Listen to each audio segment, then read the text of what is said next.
And we down there in Atlanta, and we come back in. I said, well, tell me what happened there. So, and they go put the tissue in front of her, and she's like, you can take that back. I don't need to just tell you what it's done. So the idea, that's the mind is set. It says God loves me too much. That God hadn't brought me this far to fail.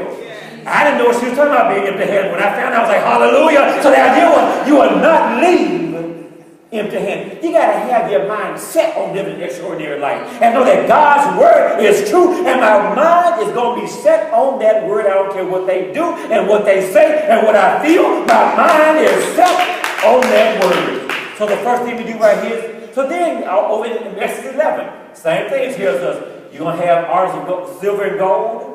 Over in Exodus 11:3, you're going to find favor. They're still in captivity. In chapter 12, the same thing. Then, so they have just left. Think about this now. 1 million people left Egyptian captivity with silver and gold.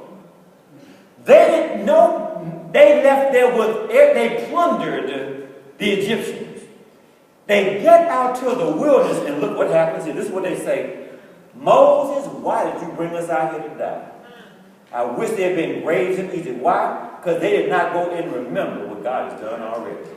I'm telling you, I don't care what's happening in life. We got to remember how good God has already been. You got to remember how God's already brought you through. And if God brought you through that, you know He's going to bring you through this one. So you got to remember what God has already done. You may be something new, but it's not new to God. God has already brought you through it. And too many times we get to a new situation. And God has brought us through a mountain, and we let a little mole here get us off course. Remember what He has done. Here's the next one here. Here's the E. Please read this, please, with me. In vision of life, of being more than a conqueror and not a captive. Now, what are we saying right there? Being more than a conqueror.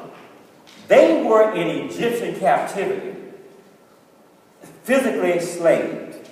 Some believers are enslaved with fear, enslaved with doubt, enslaved with worry. And we must remember that we are more than conquerors. Romans 8, very quickly, Romans 8:37. Read this with me, please. Romans 8:37. We are more than conquerors through Christ who loves us. What does that mean? So the word conquerors comes from the Greek word hyponikio. Hypo means above. Nikio means victory. So it says here's victory right here. As a conqueror, you're already above victory. Then it says you're more than that, so you are now above victory. So how dare we walk in failure when we are already more than conquerors? And too often, because something catches us off guard that did not catch God off guard, we allow ourselves to be enslaved by fear and enslaved by worry and enslaved by doubt. Instead of saying, no, I am more than a conqueror. I am not going to be held captive to fear. I'm not going to be held captive to doubt. And I'm not going to be held captive to things trying to hold me down. Envision a life where you are more than a conqueror. Envision a life. Can you just envision just for a moment a life without trouble? Been in trouble so long. And then I don't understand these people who embrace trouble. Like, I told you we were talking to somebody not too long ago, and they said, some person was talking and said, well, we'll be over there soon, and Arthur will too. I'm like, Arthur, you married? He said, no, come on, Arthur Weiss. I'm not going to be that familiar with, Arthur, no, we're not like that, no, Art, you got to go, Art. So the idea was, the point is, can you envision life without problems, and envision life without all these issues going on?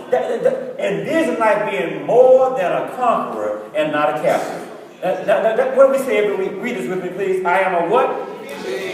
Why? Now look over here in Numbers 13. Read Numbers 13 over here for me, please. Now let me just say what's happening. After they have gotten out of Egyptian captivity, they're in the land of milk and honey, Canaan. A land that God had promised them. They send out one person from each of the 12 tribes to spy and to scout out the land. There's water over there, there are hills there, over here. So 12 go out. 2 come back with a good report. 10 come back with a bad report.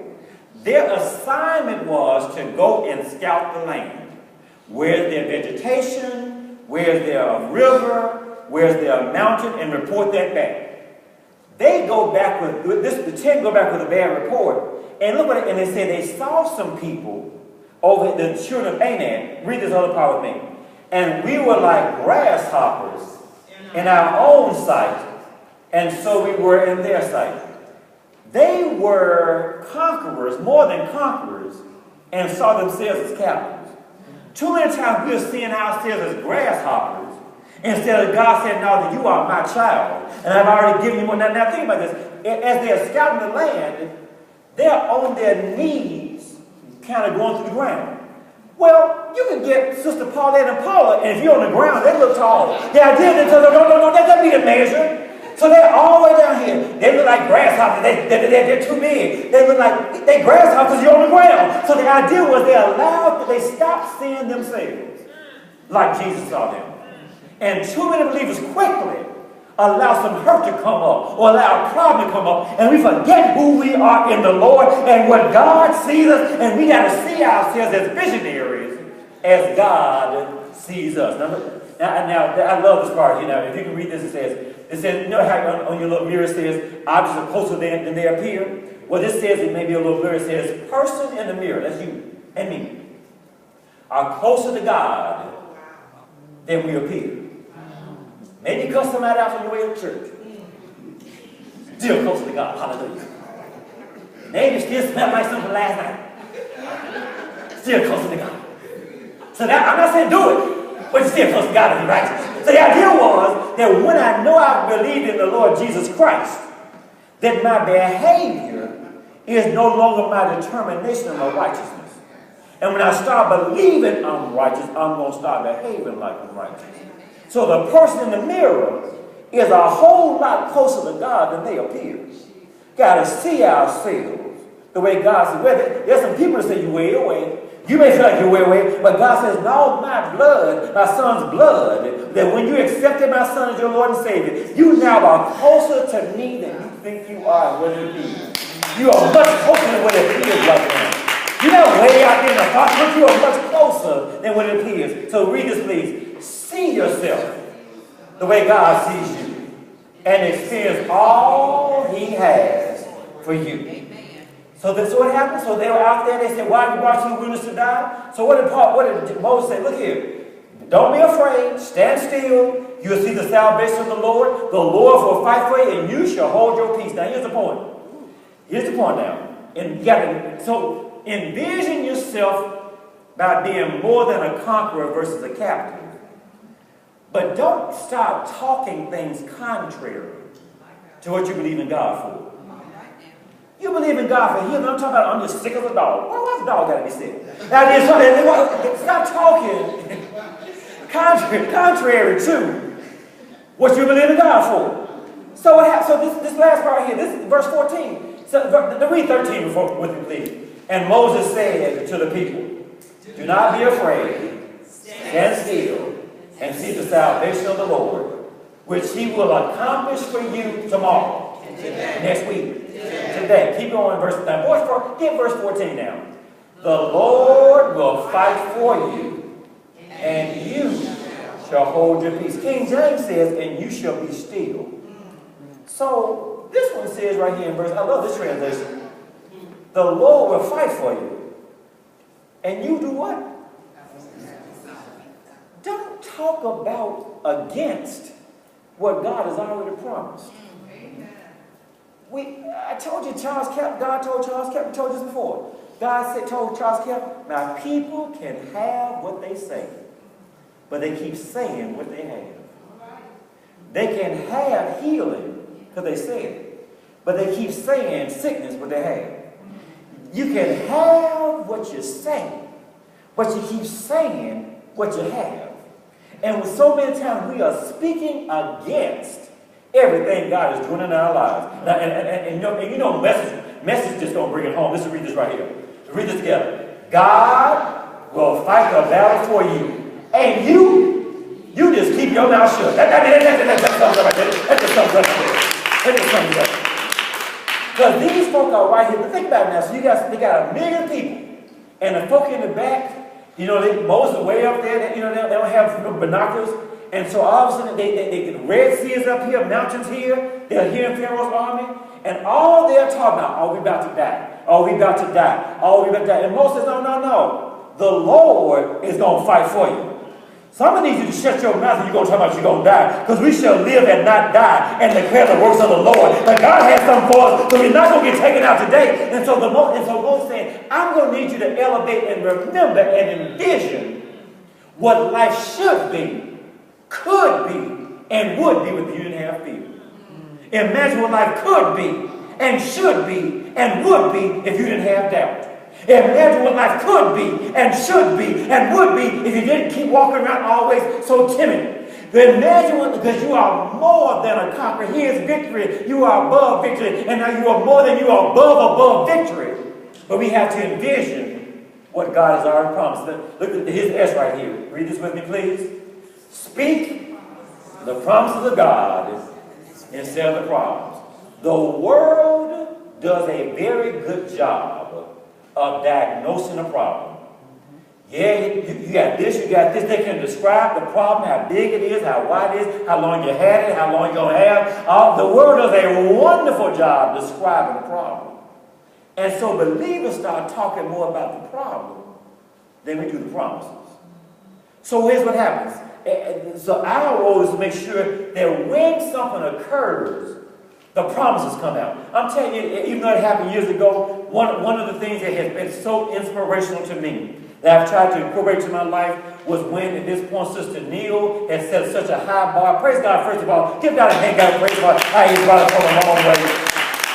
So when she's there in the supermarket and falls out there in the supermarket, her first word is, by His stripes, I'm healed. By His, didn't talk about anything else. I'm a sue the food line. By His stripes, I'm already healed. Not talking about this. Y'all believe something? What y'all doing? By His stripes, I'm already healed. Talking about the blessings of the Lord make it rich. No, by His stripes, I'm already healed. What she started doing? Our first instinct has to start speaking the promises, and not the problem. Everybody got some problems. Everybody got problems, but can I speak the promises more than the problems? So right here, even, now let me tell you, it was in Genesis, the 15th chapter of Genesis, when Abraham's name was still Abram, when God told him in verses 13 through 16, you're going to have some descendants generations from now. They're going to end up being in captivity for 400 years. But they're going to come out, look what it says right here, they're going to come out and have great possessions. This was done generations before. God had already told Abram before he came Abraham, you're going to have some great grandchildren who are going to be in slavery for 400 years. But when they leave, they're not going to leave empty-handed. And they're going to have not just some possessions, but great possessions. That's the promise. So now when we speak to those of that, and all the Hebrew children could see was the Red Sea in front of them, and started complaining, and started whining, and started doubting. And Moses reminded them at this point, I love he says it in verse 14 here, don't be afraid. Stand still and see the salvation of the Lord and what He will accomplish for you today. The Lord will fight for you, and you shall hold your peace. You should keep your mouth shut. Just don't say a word. Don't undo what God is doing, because they must speak God's promises and not the problem. And the last one we have right here, here's your T right here. Read this, please. Transfer cares, concerns, and crises upon God. Many of us are carrying cares and carrying concerns and carrying crises upon us instead of transferring that unto God. So in other words, we got a suitcase of failures over here, and a trunk full of disappointments over here, and a backpack of sorrow over here, and wonder why we can't run this race with patience. Instead of saying, and we see everybody going on by us, but we got all this stuff holding us down. Nobody knows the trouble I see. And he said, no, I got to cast that care upon the Lord, Now what is, now read right here. We got two verses here. Read Psalm 55:22 with me, please. Cast your cares